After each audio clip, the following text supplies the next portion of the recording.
किसान साथियों, आज हमारे बीच स्टूडियो में हैं सेवानिवृत्त निदेशक मत्स्य श्री भगवती प्रसाद मधवाल। तो सबसे पहले बहुत बहुत स्वागत है मधवाल जी आपका हमारे स्टूडियो में। बहुत बहुत धन्यवाद चमोली जी।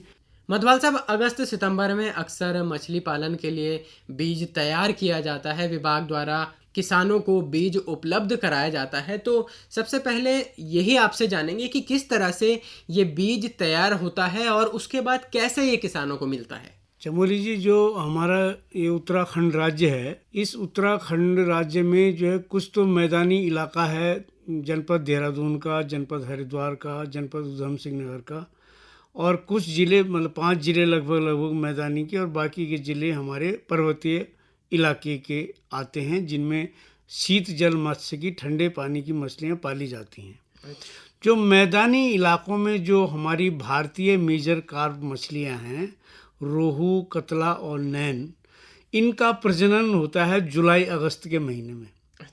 और जुलाई अगस्त के महीने में ही हम इनको जो है अपने फार्म में पहले 1 महीने पहले इनको सेग्रीगेट कर देते हैं, नर को अलग, मादाओं को अलग।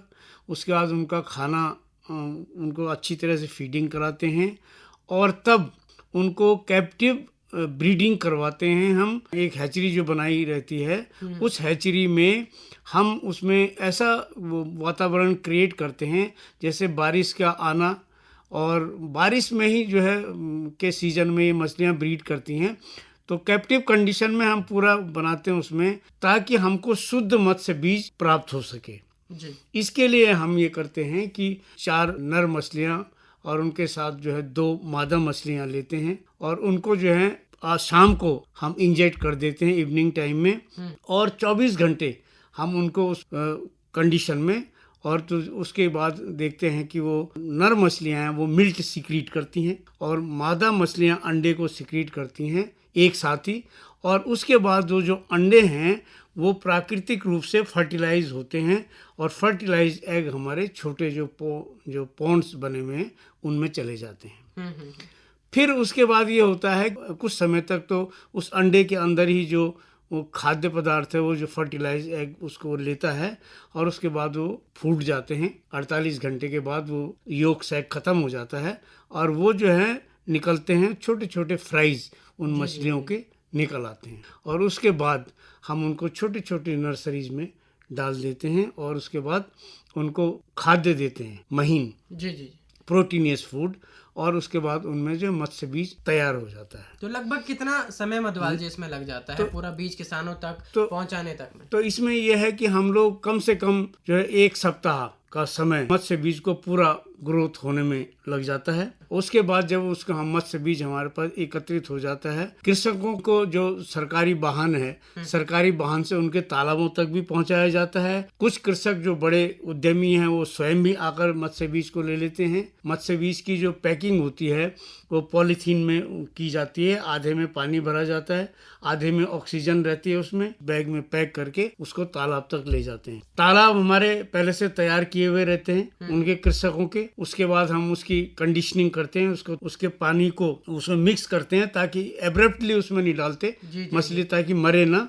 और उसके बाद हम किसानों के सामने उसका एक डेमो देते हुए और उसके तालाब में संचित कर देते हैं। तो इससे क्या होता है कि जो हमारी हैचरीज में हम रोहू, कतला और नैन तीनों प्रजातियों का जो मत्स्य बीज है, जिसको भारतीय मेजर कार्प कहते हैं, इसको हम उनको कृषकों को दे देते हैं, और जो भी मैदानी एरिया है उसमें हम इसका मत्स्य बीज का वितरण उनको कर देते हैं जी। तो जैसे कि बीज की बात आपने कही, तो क्या सरकार इसमें कुछ सहायता प्रदान करती है कृषकों को? कृषकों को सब्सिडाइज रेट पे होता है। जो शुरू में जो फ्राई या छोटे साइज का बच्चा होता है उसका रेट थोड़ा कम होता है, और वो जो है 700 से 1000 रुपए के बीच में उसका निर्धारित होता है मूल्य, और सब्सिडाइज रेट पर ही वो किसानों को उपलब्ध कराया जाता है। और जो इस सरकारी स्कीम्स उसमें भी उनको सब्सिडी बीज के रूप में भी दी जाती है बीज की खरीद के लिए जी।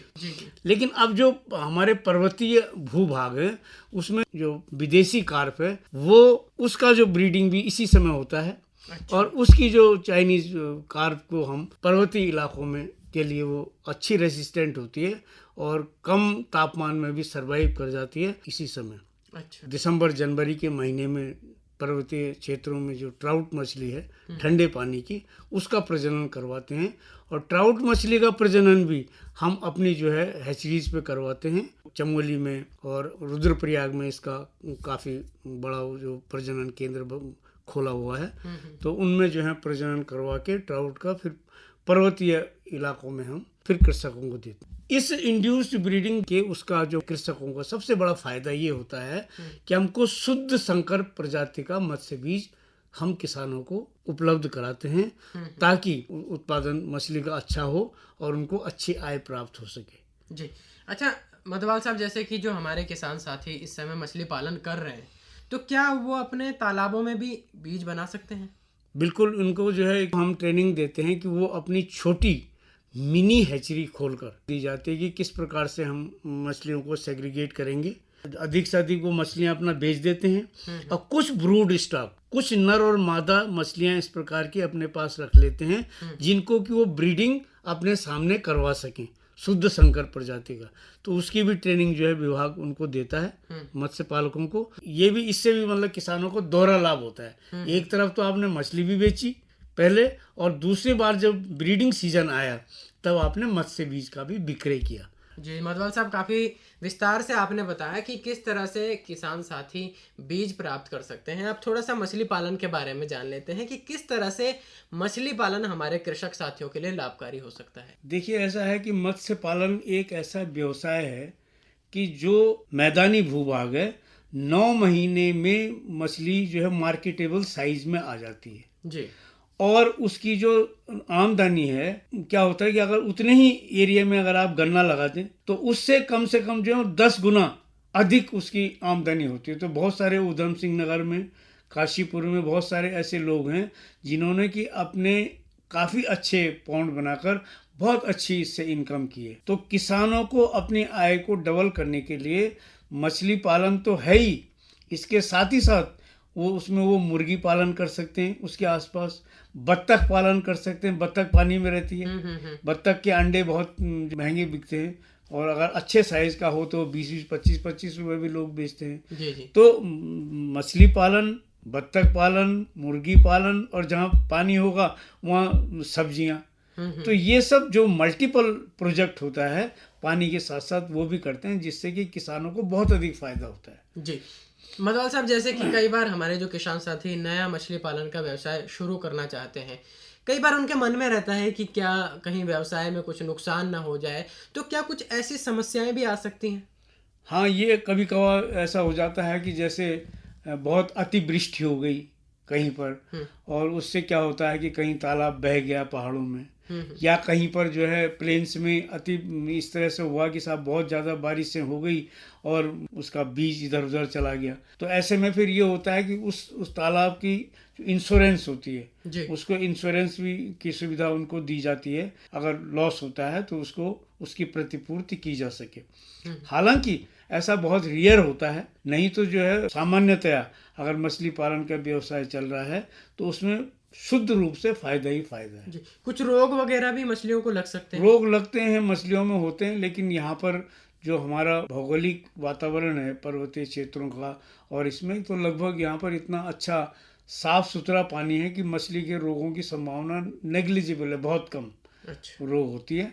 वैसे एपिजोटिक एक सिंड्रोम चला था, इसमें वायरल डिजीज होती है मछलियों की, उसमें अगर बाय द वे कहीं से संक्रमण किसी का आ जाता है तो उसमें वो बहुत खतरनाक डिजीज होती है। उसमें फिर उनको सबको पूरा तालाब को सब खत्म करके और उसको गाड़ दिया जाता है। इस तरह की बीमारियां भी होती हैं, लेकिन बहुत रेयर होता है ये ऐसा। काफ़ी सालों से अब इसका कोई ऐसा इस तरह का कोई प्रसंग मिला नहीं है। जी, तो चलते चलते मधवाल जी, कार्यक्रम में क्या कहना चाहेंगे हमारे उन कृषक साथियों से जो मछली पालन का व्यवसाय शुरू करना चाहते हैं, क्योंकि सरकार द्वारा सब्सिडी भी प्रदान की जा रही है। यस, तो इसमें जो है कृषकों के लिए तो सबसे अच्छा संदेश ये है कि वो अपनी जो उनके पास भूमि है, अवेलेबल लैंड है, उसको देखते हुए और जो मत्स्य पालन की योजनाओं से आप अपने को जोड़ें। अपने जो हमारे जिला स्तर में जो कार्यालय हैं उनमें एप्लीकेशन दें कि भूमि के पास पानी है, ये तो जिससे कि तालाब बनाया जा सकता है, उसकी जो है पूरी वो इंक्वायरी करने के बाद आपको जो मत्स्य पालन की योजनाओं से जोड़ा जाता है, ट्रेनिंग भी दी जाती है समय समय पर उनको एक्सपोजर किया जाता है कि जो अच्छे मत्स्य पालक हैं कैसे कर रहे हैं, तो उससे उनको पूरी जानकारी हासिल होती है और वो अपना अच्छा व्यवसाय लेकर लाभ कमा सकते हैं। तो मत्स्य पालन एक उत्तम व्यवसाय है जिससे पैसे का भी फायदा है, और मछली में जो ओमेगा 3 एक चीज़ होती है जो एंटी कैंसरस, जिससे कि कैंसर को भी लड़ने की क्षमता होती है जी। इसके प्रोटीन में, जो खाली फिश में ही है। तो फिश को खाना जो है वो बहुत अच्छा मानव स्वास्थ्य के लिए भी है, पैसा कमाने के लिए भी है। तो कृषकों के लिए मैं यही संदेश दूंगा कि वो मछली पालन की ओर आएँ, देखें और जो सरकारी योजना है उनसे लाभान्वित हों। जी। तो भगवती प्रसाद मधवाल जी, आज आप हमारे स्टूडियो में आए और बहुत ही महत्वपूर्ण जानकारी आपने हमारे सभी कृषक साथियों तक पहुंचाई कि किस तरह से मछली पालन व्यवसाय उनके लिए लाभकारी हो सकता है। स्टूडियोज में आने के लिए आपका बहुत बहुत आभार। धन्यवाद। बहुत बहुत धन्यवाद।